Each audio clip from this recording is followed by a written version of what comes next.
Hey everybody, welcome back to Tim Travels. It's Terry, your host. I'm here in western Iowa, and so I'm reporting to you from a cornfield, because where else would I report from if I was in western Iowa? It's a little breezy. Yesterday I picked up in Indiana. I was going through Illinois. It was so hot, like unseasonably hot. By the way, I want to give a shout out to Diesel Drifter. I met Brad at the pilot in Oakwood, I think it is, Illinois. So I want to give a shout out to him. Thanks for saying hi. And I know, with the internet you want anonymity. So I'm sorry if I said your real name. Maybe you could just change it to, I don't know, like Darb or something, or maybe Darby. I don't think anybody will know that your name used to be Brad. But anyway, Diesel Drifter, check him out. So yeah, I'm here in Iowa, just passing through, heading west. A short little video for a couple reasons. One is I'm looking for a TNT trainee. You guys kind of, if you've been around the channel for a while, you know kind of what my rules are, kind of what I look for at a trainee. I'll put my email in the description. Hit me up if you're needing a ride. And see if we can make something work.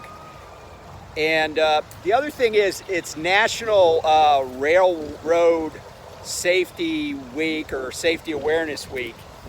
And I know this is not something I should have to tell anybody who is old enough to operate a motor vehicle in the United States, but trains are really big and they're really heavy, but just like semis, they can go pretty fast. And if you know the premise of observing moving objects, you know this: the smaller an object looks, or the smaller an object is, the faster it looks like it's going. Conversely, the larger an object is, the slower it looks like it's going. That's just a phenomenon, right? And that's especially true with trains. And I want to just tell you about a couple of things that I've noticed recently. Well, actually, I've known this for a while, but a couple of things that happened recently. So I was out. I don't know. It's probably been a couple of months, but my trainee and I. Brandy, we're out in Kansas, and we were running 54 through Kansas, and you know where I'm talking about, out by Liberal, Kansas. And there was a Union Pacific freight train, because the tracks run beside the road. It was night, and we started, we kind of came up behind it, right? And I was in the passenger seat, and we were catching the train, but then the train just started pulling away from us, and we were doing 65. And I mentioned it to my son, who was working for UP at the time, and he said, yeah, maybe track speed out there is 70 or something. But that train was hauling butt, and it doesn't take very long to get on top of you. You need to be careful at rail crossings. I read about a truck driver's killed the other day down south by a train. Guy killed in California in a truck. Just because the crossing gates aren't down, just because the lights aren't blinking, doesn't mean there can't be a train coming. And we take a lot of time to get out of the way, and they're not going to be able to stop for us. And just another train file story, but this is in the how stupid can you be.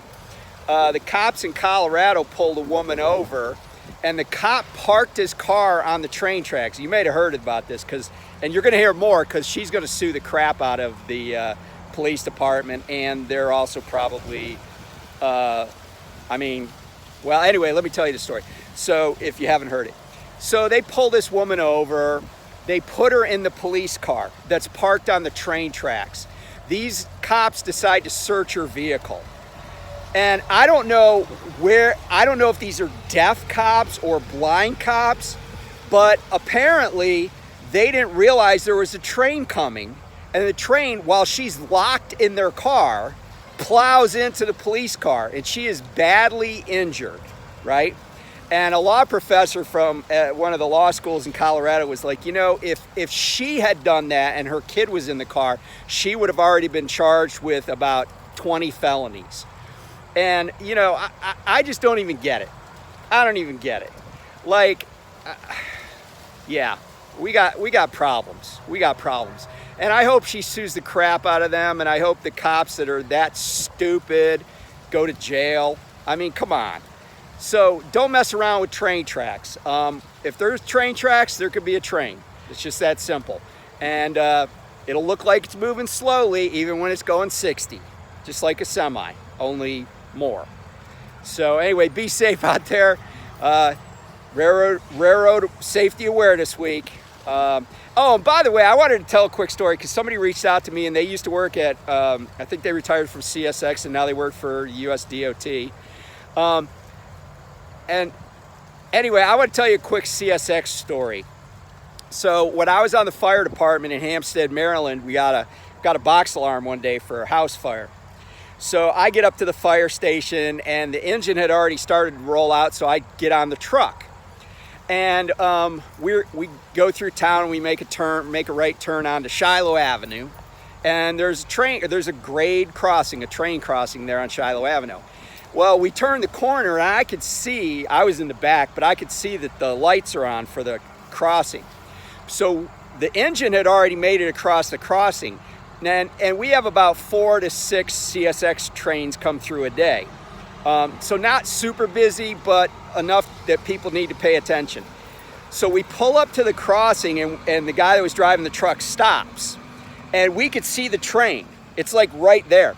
But the train had seen the engine cross, and because their track speed through there is maybe only like 25 miles an hour, and I think he might have been empty because they go get rock, they get gravel and stuff up in Pennsylvania. But he had brought the train to a stop and out the window waved us on so we could get to the fire call that we were answering. So I thought that was cool. But yeah, I don't care what you're driving, it's not bigger than a train. Sorry, unless it's a ship. And that actually has happened too, where a guy ran a barge up onto BNSF tracks and derailed a train. But anyway, be safe out there. We'll talk to you soon. Bye.